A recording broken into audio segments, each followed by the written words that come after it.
1절에서 10절 말씀입니다. 시편 24편 1절에서 10절 말씀입니다.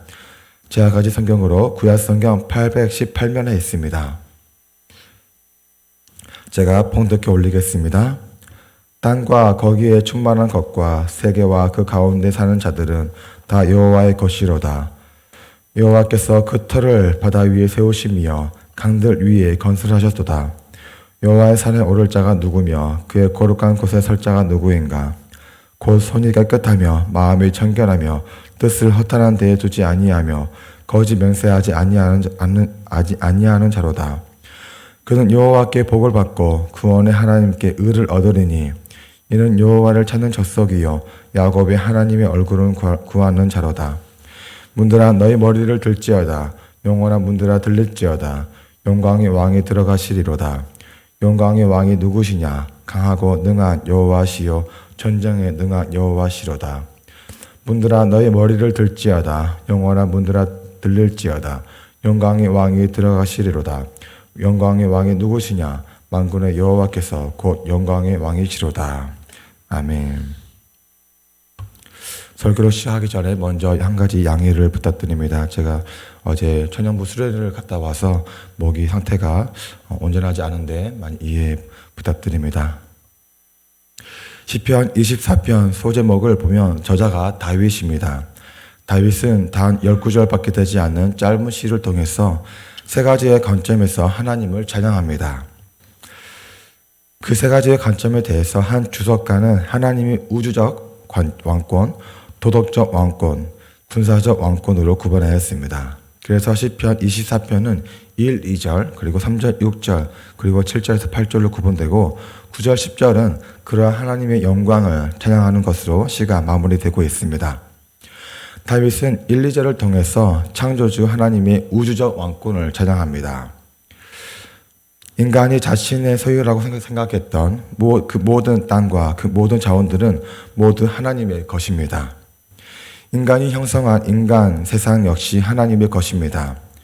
전세 세입자가 건물을 자기 것이라고 주장하지 못하듯이 인간은 이 세상에서 자기 것이라고 주장할 수 있는 것이 아무것도 없습니다. 이 모든 것은 하나님의 것입니다. 하나님은 모든 인간의 창조주로서 모든 인간의 생명권을 주장하실 수 있는 분이십니다. 이사야 45장 18절은 이렇게 말씀하십니다. 대저 여호와께서 이같이 말씀하시되 하늘을 창조하시니 그는 하나님이시니 그가 땅을 지으시고 그것을 만드셨으며 그것을 견고하게 하시되 혼돈하게 창조하지 아니하시고 사람이 거주하게 그것을 지으셨으니 나는 여호와라 나 외에 다른 이가 없느니라. 사람이 이 땅에 건물을 짓고 도시와 나라를 건설할 수 있었던 것은 애초에 하나님께서 이 땅을 창조하실 때 사람이 거주할 수 있는 상태로 창조하셨기 때문에 인간은 도시와 나라를 건설할 수 있었습니다. 그런데 세상은 창조주 하나님을 인정하지 않고 자신들의 힘으로 자신들만의 세상을 건설하려고 시도합니다. 하나님의 창조를 부인하고 이 세상이 우연히 만들어졌다고 주장합니다. 온 우주가 우연히 만들어진 것이며 인간도 우연의 3분의 1뿐이라고 주장하며 창조주 하나님의 존재를 인정하지 않습니다. 마치 밥의 닭과 같습니다. 하나님을 부인한 채 삶에 뚜렷한 목적이 없이 무의미한 탑을 쌓아 올립니다. 그러나 우리는 그렇지 않습니다. 이 모든 것이 창조주 하나님의 작품이며 이 모든 것이 하나님의 것임을 알고 있습니다. 이것을 아느냐 모르느냐, 즉 1절과 2절을 아느냐 모르느냐에 따라서 삶의 기로가 달라지게 되는 것입니다. 가치 있는 삶, 자신이 존재하는 그 목적에 맞게 살기 위한 그 시작점이 바로 1절과 2절의 고백입니다. 창조주 하나님을 고백할 때만이 인간은 자신이 존재하는 그 목적에 맞게 살 수 있습니다. 다윗은 3절에서 주제를 바꿔서 하나님의 도덕적 왕권을 찬양합니다. 다윗은 질문을 던집니다.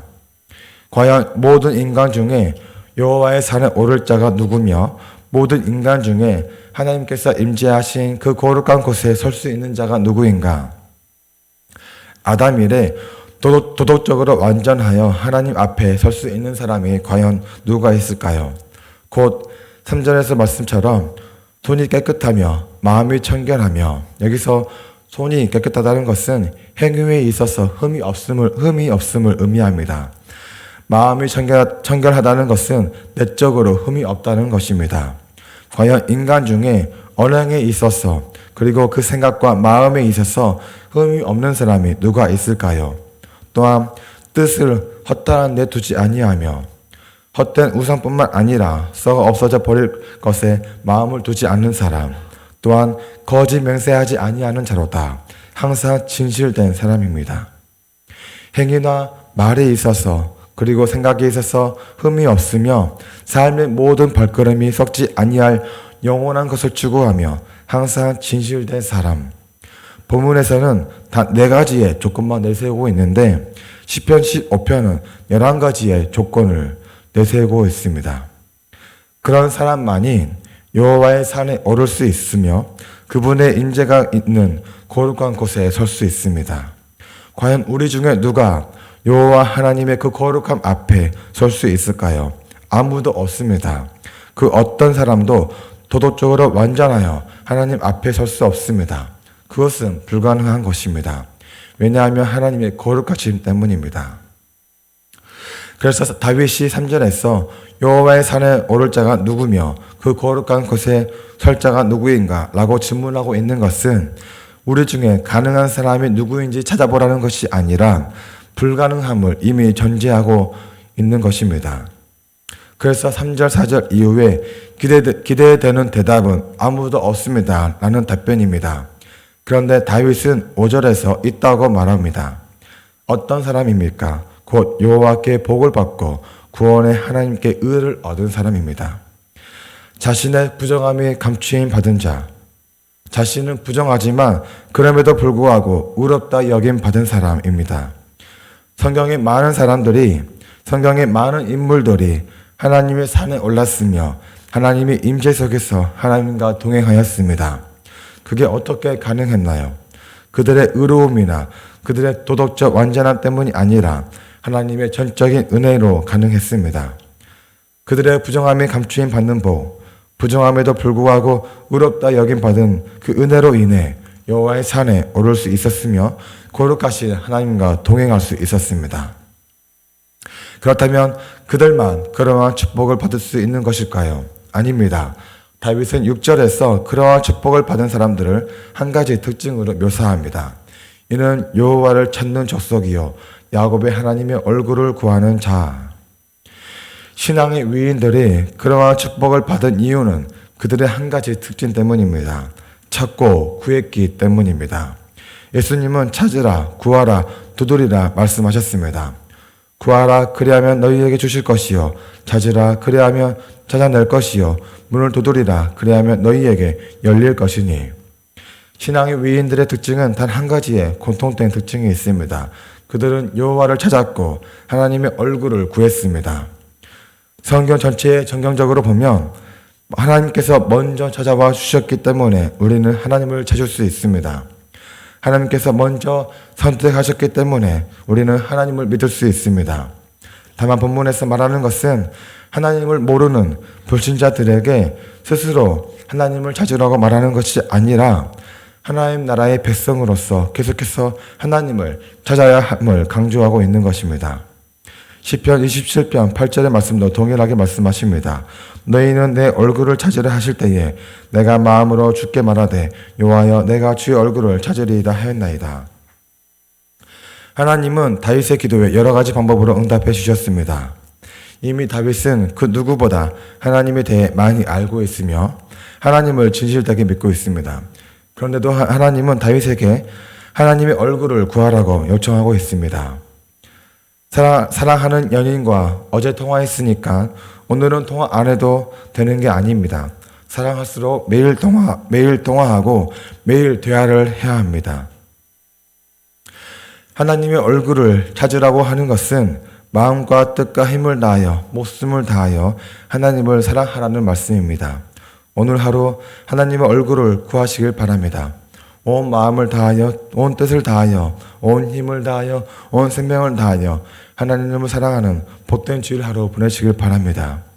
또한 우리가 하나님을 간절히 찾을 때에 동시에 유념해야 하는 것은 우리가 기독교인이라고 크리스찬이라고 불릴 수 있는 것은 우리가 하루에 혹은 일주일에 얼마나 많은 기도를 드릴 수 있는지 기도의 시간에 의해 결정되는 게 아닙니다.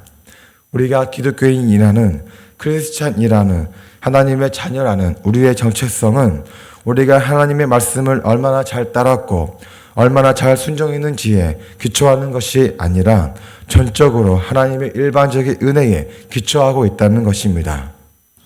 하나님의 은혜가 우리의 정체성을 형성하는 유일한 근원이라는 것을 믿고 고백한다면 우리는 우리 자신을 바라보는 태도에 있어서 나의 행위를 보기 전에 먼저 나에게 임한 하나님의 은혜를 먼저 바라보아야 합니다.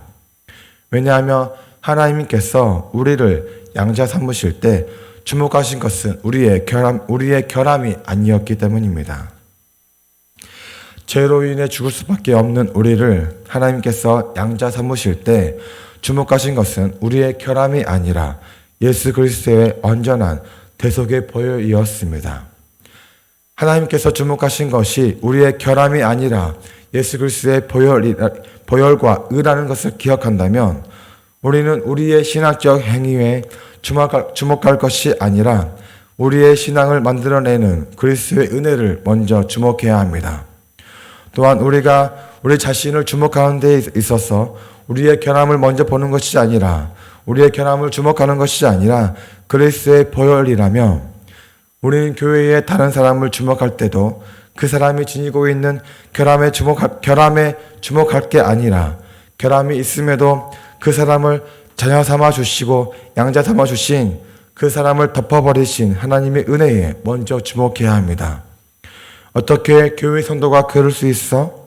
어떻게 목사님이 그럴 수 있어? 어떻게 권사님이 그럴 수 있어? 어떻게 장로님이 그럴 수 있어? 라는 말은 조심해야 합니다.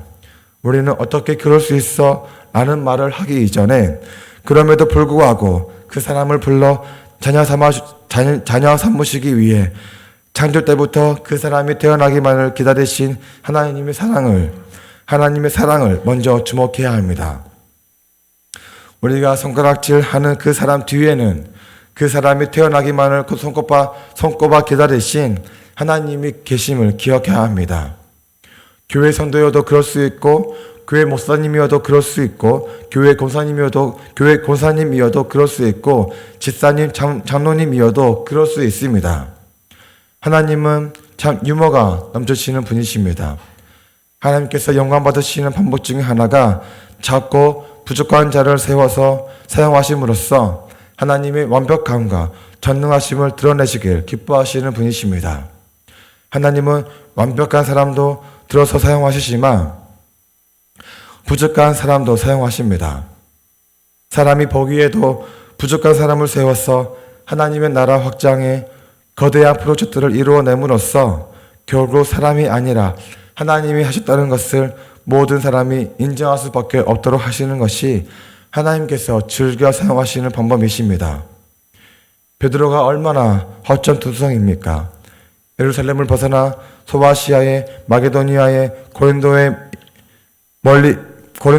멀리는 로마까지 복음을 전했던 사도 바울은 얼마나 허점투성입니까? 그는 예수를 핍박했던 사람입니다. 왜 예수님은 사도 바울을 그토록 많은 일에 사용하셨을까요? 예수님을 핍박하던 자가 예수님을 증거하는 자가 되었다면 결국 그 모든 일을 하나님께서 이루으셨다는 것을 보여주는 확실한 방법이기 때문입니다. 교회의 성도님 중에 누군가 그 직분에 맞지 않는 신앙생활을 하고 있다는 생각이 드십니까? 기대하시기 바랍니다. 그 부족함에 하나님의 은혜가 채워지는 순간 하나님께서 영광 받으실 것입니다. 우리를 기도의 자리로 이끄는 것은 우리의 직분이 아니라 하나님의 은혜입니다. 우리의 정체성을 결정하는 것은 우리의 행동이 아니라 우리의 어떠함이 아니라 하나님의 자녀라는 그 정체성을 결정하는 것은 자격이 없음에도 불구하고 불가항력적으로 부어주시는 그 크신 하나님의 은혜 때문에 우리의 정체성이 결정된다는 것입니다. 물론 하나님의 자녀가 되고 난 이후에 그 신분에 맞는 신앙생활이 요구되는 것은 당연합니다. 그렇기 때문에 그 신분에 맞는 기도생활과 말씀생활을 마땅히 훈련해야 합니다. 하지만 동시에 우리가 하나님의 자녀가 되었기 때문에 그 신분에 맞는 마땅한 신앙생활을 해야 한다고 주장하는 그 주장의 범주 안에는 하나님의 자녀라는 우리의 정체성이 하나님의 말씀을 얼마나 잘 따랐는가에 기초하지 않고 오로지 하나님의 은혜에 기초하는 것임을 항상 기억하는 것도 포함된다는 것입니다. 이 시간 함께 말씀을 생각하시면서 기도하기 원합니다. 함께 기도할 때에 첫 번째는 하나님, 너희는 내 얼굴을 찾으라 하실 때에 내가 마음으로 주께 말하되 여호와여 내가 주의 얼굴을 찾으리이다 하였나이다. 이 말씀처럼 오늘 하루 또한 한 주간 하나님의 얼굴을 구하는 한 주를 보내겠다고 결단하며 나아가기 원합니다. 또한 함께 기도할 때에 하나님, 우리가 내 자신을 바라볼 때 또한 교회 성도의 누군가를 바라볼 때 그 인간이 가지고 있는 내가 가지고 있는 결함을 먼저 보는 것이 아니라 결함이 있음에도 불구하고 선택하여 사용하시는 하나님의 은혜를 먼저 바라볼 수 있도록 주여 은혜를 허락하여 주시옵소서. 이렇게 두 가지를 얻고 함께 기도하시면서 나아가시겠습니다. 함께 기도하시겠습니다.